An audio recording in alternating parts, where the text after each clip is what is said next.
Hey there, I'm Susanna Riker. I help yoga teachers create digital offers and build profitable online businesses.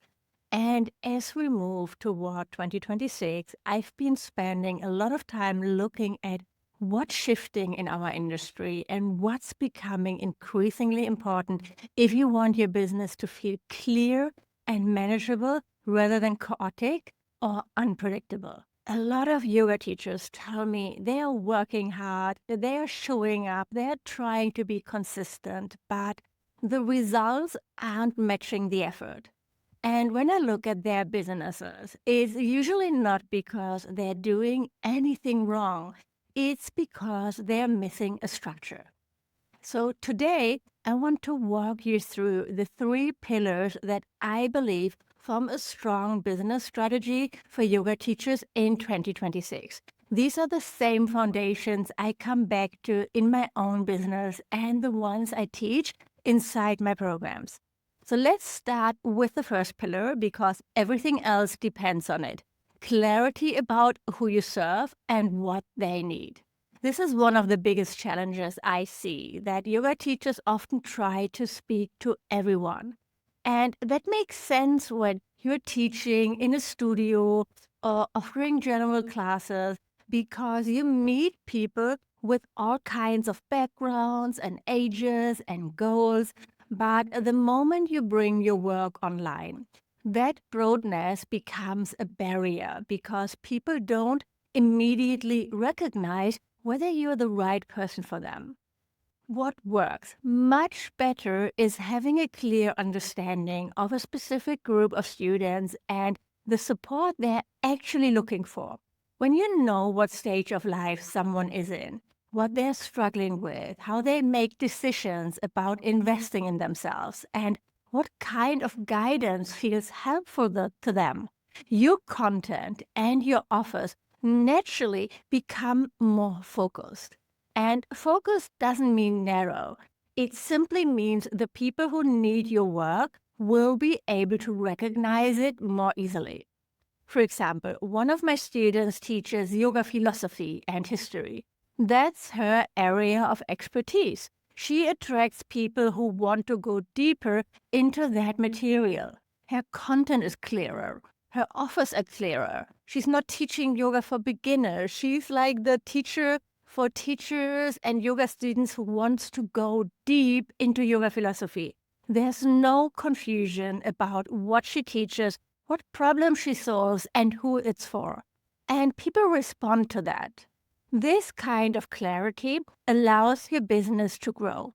Without it, everything feels harder, from writing an Instagram caption to deciding what kind of offer to create. With it, with a clear niche, the decisions become much simpler because you're basing them on the needs of real people rather than trying to cover every positive angle.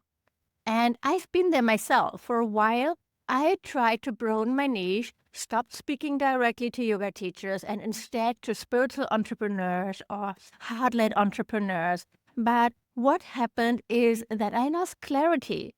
What does heart led entrepreneur even mean? And I found myself in a sea of thousands of other business coaches who speak to that broader niche. And that simply didn't work in today's economy. So I nailed my niche down again to speak to yoga teachers specifically. And other entrepreneurs like Pilates instructors or life coaches, they still want to work with me. I really believe the money is in the niches, especially in today's economy, and you need to niche down. So, your first step for 2026 is to look closely at who you want to support next year. Notice the questions they ask you, pay attention to what they struggle with, listen to the language they use when they talk about yoga and the role it plays in their life. And this information becomes the anchor for your entire strategy. And once you know who you're serving, the next pillar is your offer. And this is an area where many yoga teachers, actually many entrepreneurs in all kind of niches, underestimate how much the offer matters. You can have a beautiful website, steady content, a big audience, but if your offer isn't great, if it's not truly transformative, if it's not essential, it's going to be very difficult to grow or to even generate consistent income. Over the last year, I've seen a big shift in how people make decisions about buying online programs. They are more thoughtful and they want a clear understanding of what they will gain, what are the results. General offers like broad memberships or bundles of classes, they don't perform as well unless there is already a strong audience behind them. What people invest in now are offers that feel relevant to what they're dealing with and that guide them through a defined process. And a strong offer doesn't need to be complicated. It doesn't need 100 lessons or 6 bonuses. What it needs is a clear transformation. What is the outcome? Your students should be able to see what the program will help them with and how that support is structured. Whether it's 6 weeks or 12 weeks or self-paced, the path should make sense. This clarity helps your students get better results, but it also helps you. When you know exactly what your offer is designed to do, your marketing becomes more honest and straightforward. You're not trying to convince anyone. You're simply explaining the value in a way that makes it easier for the right people to understand. Many yoga teachers feel overwhelmed because they're constantly creating new things. A workshop here, a challenge there, a new idea every few months. But that doesn't create stability. What does create stability is choosing one strong offer you can refine and sell throughout the year. This becomes the foundation of your business, and it gives you the space to improve your systems and your marketing without reinventing everything every few weeks. So as you look toward 2026, ask yourself, is my offer easy to understand? Does it solve a real problem? Do I feel confident talking about it? And does it support the students I most want to work with?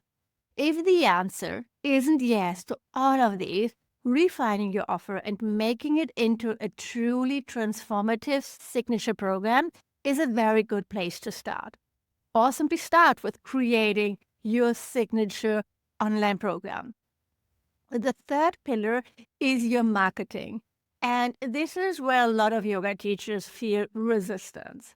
I hear from so many people who say they just want to teach, or they worry about bothering people, or they hope the right students will find them on their own. But the reality is that if you want a sustainable online business, you need a simple marketing rhythm you can keep up with throughout the year. Marketing isn't about being loud or dramatic all the time. It's about showing up regularly so people can get to know you and understand your work. It helps them trust you before they ever join one of your programs.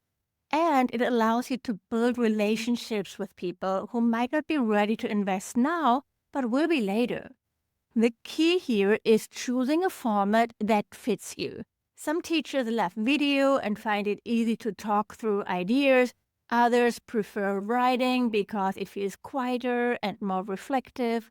Some like email because it gives them a space to communicate more deeply. You don't have to do it all. You don't have to be everywhere. You don't need to follow every trend. You need one consistent approach that you can sustain over time. That can be YouTube videos or a blog or a Substack or a podcast.